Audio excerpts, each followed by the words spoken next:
Rolex, a brand pretty much everyone knows about. Even if you're not a watch enthusiast, you know the brand Rolex. They're pretty much the top name people think of when they think luxury wristwatch. But are they really as exclusive and elite as people say? Well, if you've ever been on a Rolex waitlist, you know the stories they tell. The demand is so high, it's nearly impossible to get the watch you want. Now, I know you've heard pretty much every watch enthusiast complain about this on and on and on and on and on, but today we're going to delve a little deeper. Today, I want to challenge the narrative. Is Rolex really that rare, or is it just a brilliant marketing scheme? Spoiler alert, Rolex might not be as exclusive as you think. It is 8:55 a.m. Let's get down to business.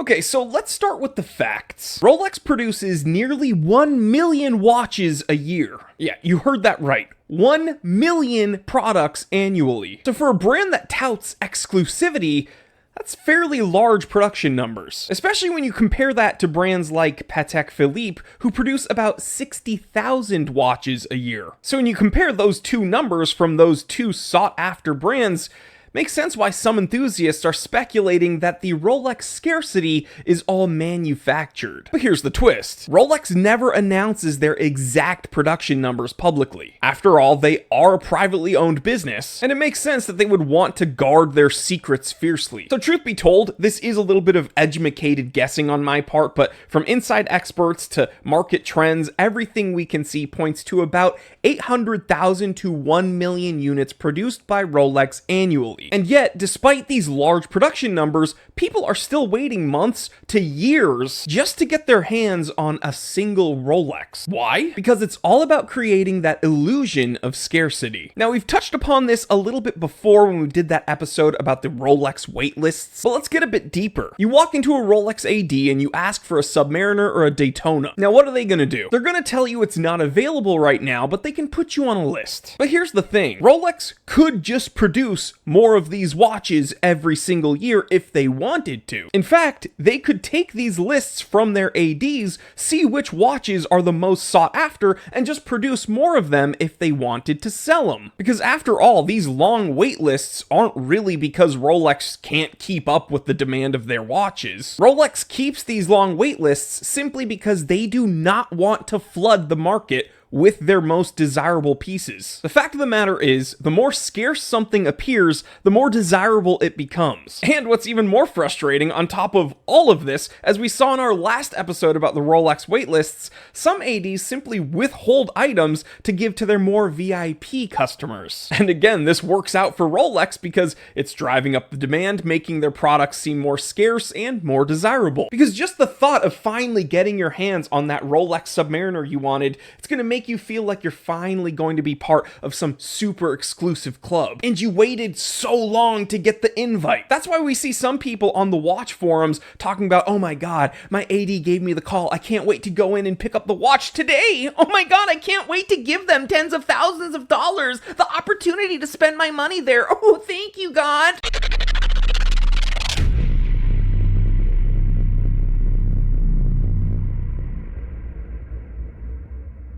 Now, don't get me wrong, okay? Rolexes traditionally are typically decent investments when it comes to spending money on watches and not losing money later. Now, none of what I say here ever is financial advice. Let's keep that in mind. But when we're looking at value retention and things that hedge against inflation, Rolex as a brand typically does well. I mean, we've seen some models like the Daytona and Submariner skyrocket throughout the years, but we've also seen some of those same models come crashing down from their peaks, especially around the pandemic. Things went crazy. But just like with every investment ever, it's not a guarantee. Certain models, especially ones that are not as in demand, do not perform as well on the secondhand market. I'm going to give you an example. That two-tone Explorer. I had no idea why they produced that watch. When it came out, I was dumbfounded. And guess what? Sales numbers proved it did not perform well. But here's where things get kind of interesting. Typically, when we see a Rolex that has a kind of lackluster release,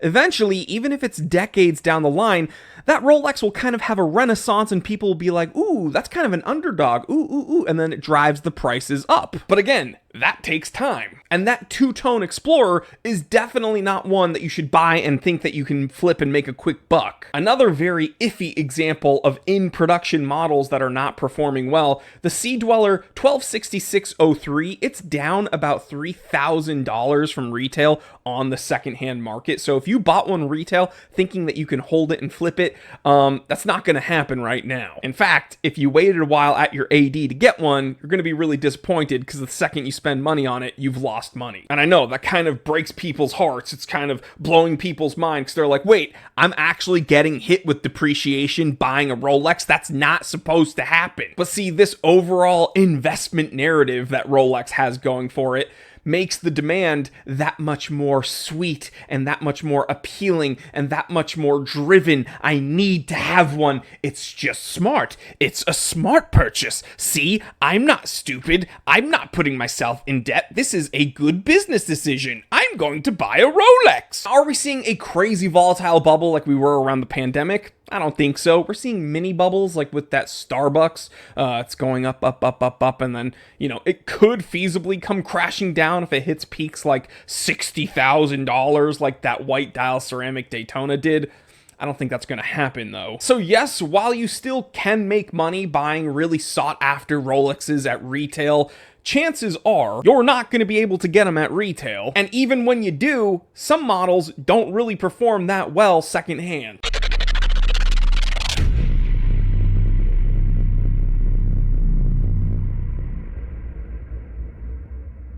So let's ask the big question. Is Rolex really worth all the hype? For many, yes, Rolex absolutely is. It represents a legacy of success and refinement, high-end craftsmanship and precision, durability and sportiness. But with all of this in mind, don't let the clever marketing fool you into thinking Rolex is as rare or exclusive as they want you to believe. After all, this brand pretty much thrives on the perception of scarcity and hard-to-getness, even though they produce watches on a pretty large industrial scale. So there you have it. Rolex may not be as off limits as they want you to believe, but yes, they do produce some really cool watches. I'm fortunate enough to own a couple, and I'd like to own more in the future. And for the most part, they do perform fairly well when it comes to value retention. But long wait lists and the aura of scarcity, that's as much about marketing as it is about craftsmanship. But let me know what you think. Have you ever been on a Rolex wait list? Have you ever just gone in and purchased one right off the shelf? What do you think about Rolex's exclusivity and scarcity and rarity? And do you think that that's real, or do you think it's manufactured and it's all just marketing? Drop your thoughts in the comments below and let's have the conversation there. All right, guys, let me know what you think. I will catch you on the next one. Stay happy, stay healthy, stay blessed. I'm Jory Goodman, the time teller, and always remember,